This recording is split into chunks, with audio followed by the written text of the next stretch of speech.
ગાઝિયાબાદમાં 3 સગી બહેનોએ 9મા માળેથી કૂદીને આત્મહત્યા કરી લીધી છે। મંગળવારે રાત્રે 2 વાગે ત્રણેય બહેનો હાથ પકડીને બાલ્કનીમાંથી કૂદી પડી હતી।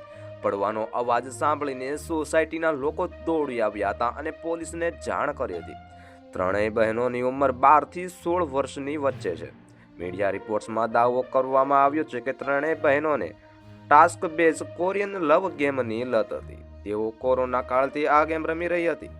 પિતાએ તેમને ગેમ રમવાની ના પાડી અને ઠપકો આપ્યો હતો, જેના કારણે ત્રણેય બહેનોએ આ પગલું ભર્યું હતું। જોકે પરિવારના સભ્યો અત્યારે આ અંગે કંઈ કહી રહ્યા નથી। આ ઘટના ભારત સિટી B1 ટાવરના ફ્લેટ નંબર 907ની છે। એડિશનલ પોલીસ કમિશનર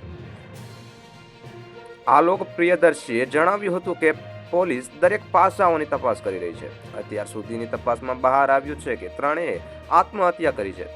ત્રણેય સાથે જ રહેતી હતી અને મોબાઈલમાં ગેમ રમતી હતી। કયા સંજોગોમાં આત્મહત્યા કરી તેની તપાસ કરવામાં આવી રહી છે।